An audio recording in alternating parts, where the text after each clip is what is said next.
So a lot of people have been asking me how I went from this to this. So instead of answering each one of them individually and going through all of it again and again, I just decided to make this video. So at any point in time, you can skip ahead to diet or exercise part in the video, but I do recommend watching the video in the entirety to get the whole story of what happened. Let's start with why.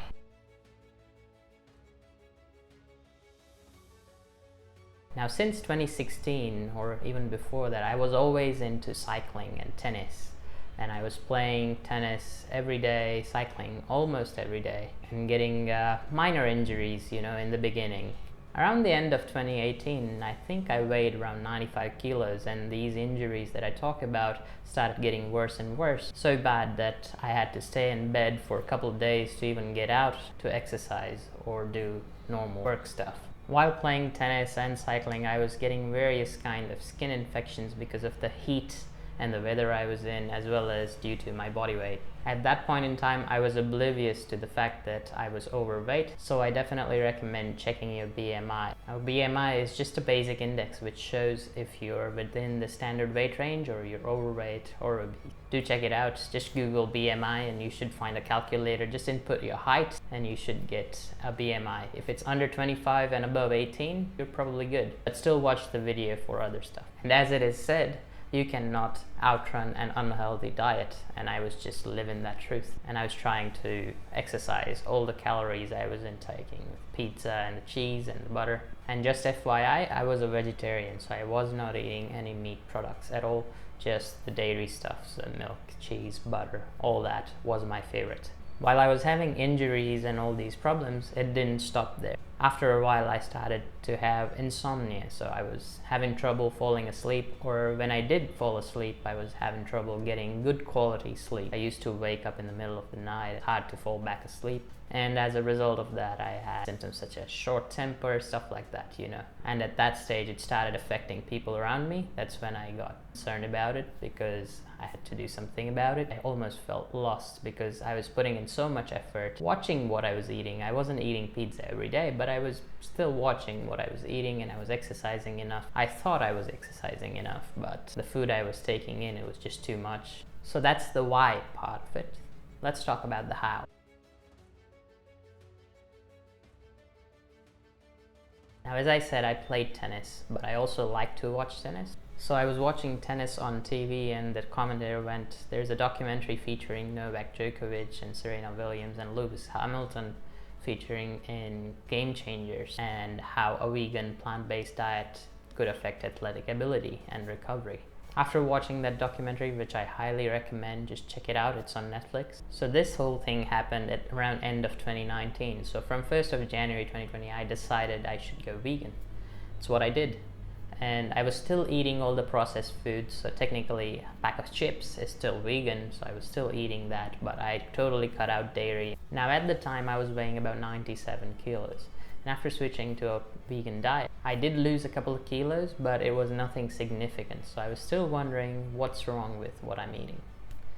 That's when I stumbled upon a video on YouTube called Power Foods for the Brain. Now this is by Dr. Neal Barnard, and he actually has a whole YouTube channel and featuring other doctors as well called Physicians Committee. You can check it out in the description. So after watching that video, he talked about how eating whole food plant-based products such as grains and rice, nothing that's come out of a factory, is good for reversing stuff like diabetes and cholesterol, which at that point in time I did not have, but I was still curious if there were more benefits to it. So after finding this YouTube channel called Physicians Committee, I started watching the daily live podcast kind of format that they usually do. You can ask questions and stuff like that. But the general gist was to have whole foods, as in non-processed, straight from the farm, and just have them as is without too much processing, even in the kitchen or outside. After doing my research and watching a bunch of videos on YouTube, I decided to go low-fat, whole food, plant-based diet approach from 1st of March 2020. But that's when I started to see the changes happen. Well, on 19th March 2020, when the lockdown was declared, I was stuck at home, just eating food, playing some video games, going to sleep, maybe do a couple of trades in the stock market. That was basically my life for a whole 2 months or something before it was lifted. So what I was doing was just eating good quality meals such as rice, dal, beans, vegetables, fruits, whatever I could get locally. And I was staying away from all the packed stuff, biscuits, noodles, stuff like that, anything that comes in a packaging. And this photo was taken before March, and check this photo out from October of 2020. That's just 6 months or so, and you can see the difference. And I was feeling much better physically and mentally. Definitely my thumbs up. Now the real question is what to eat, or what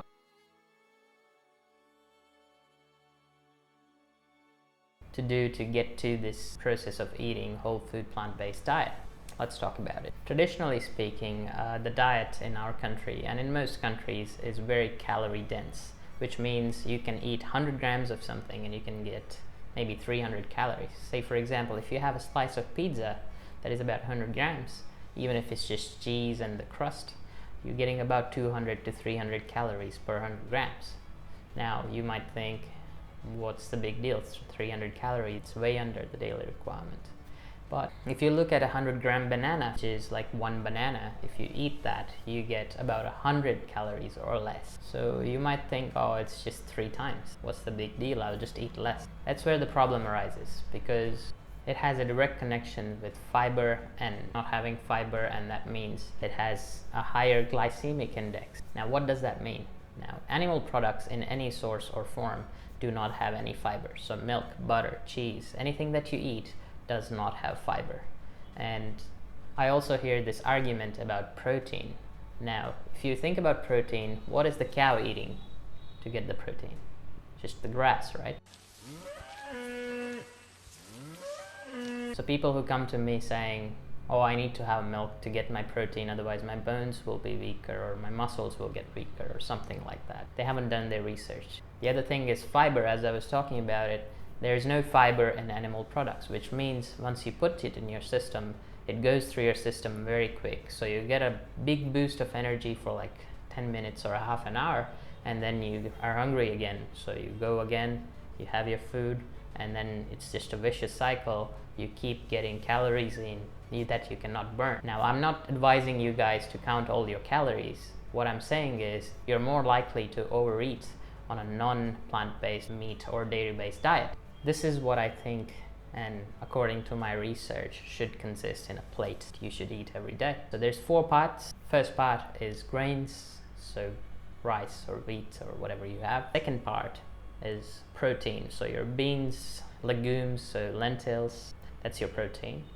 Third part is fat, the healthy fats, so cold pressed oils, nuts, seeds, etc., to get all the healthy fats that you need. And the last bit is fruits and vegetables. So you can have any number of fruits and vegetables, you can have any amount, because they have a huge amount of fiber, huge amount of nutrients, and very less calories. So you can technically have any number of fruits and vegetables you like. So that's what I was talking about earlier, that we're switching from a calorie dense diet to a nutrient dense diet.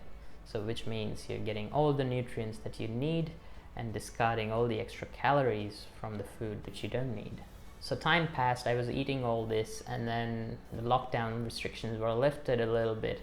So I started riding my bike for about 30 kilometers per day. I was doing that 5 days a week, which might sound a lot if you haven't ridden a bicycle, but it's not really a big deal. Try to get some exercise in along with what you're eating, so your body gets into this rhythm of using up all the calories that you eat and recovering from it. So you're also improving your athletic ability if you care about that. And even if you don't, it's always good to have good physical health. So do at least half an hour of exercise if you can. Have like the least amount of time possible. Even 10 minutes is better than nothing.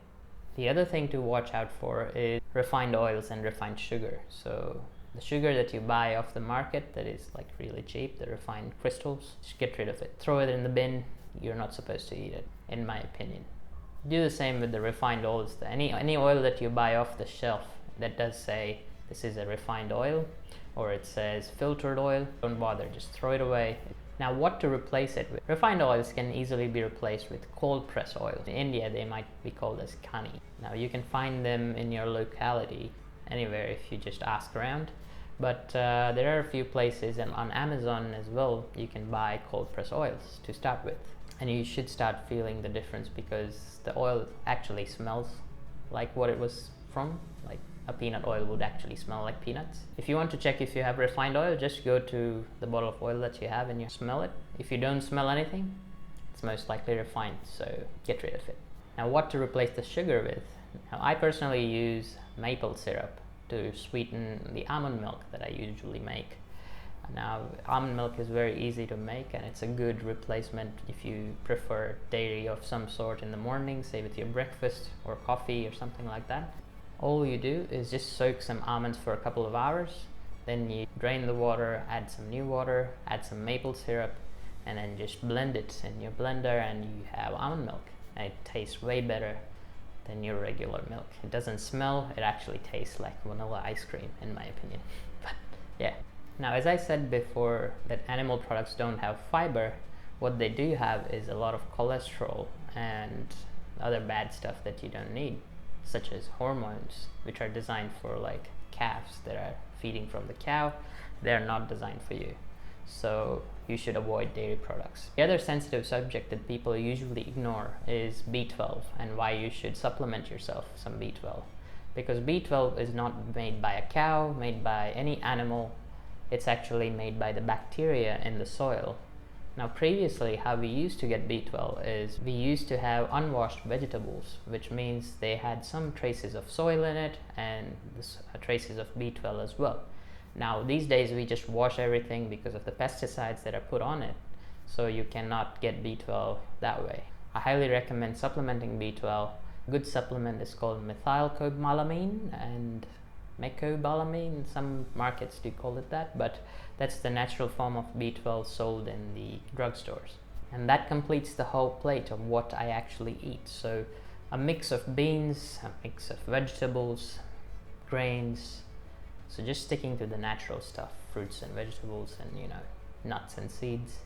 But if you're trying to lose weight, initially I would highly recommend sticking to maximum of 1 handful of nuts and seeds. Do not exceed that if you are trying to lose weight. If you're trying to maintain or gain weight for some reason, that's one way to go. Just eat more nuts and seeds and you'll start to gain weight if you're underweight. And if you're looking for recipes on like plant-based diet, there is a whole YouTube channel called Avantgardevegan. It's run by a guy named Gaz, and it's like really cool. He makes like amazing food recipes. So I'll link it down in the description, you can check it out. So if you're like, oh, my health is already fine, why should I go vegan? So I'll also leave a link for a channel run by Gary Yurovsky, who's an animal activist, and he has reasons other than your personal health. And he talks about why you should do it for the animals or for the climate change, or how much pollution is generated from these industries who manufacture dairy products and meat products, etc. So I guess that explains the most of it. You can leave a comment down below if you have any questions relating to this. And here are some other tips that I have for people who are trying out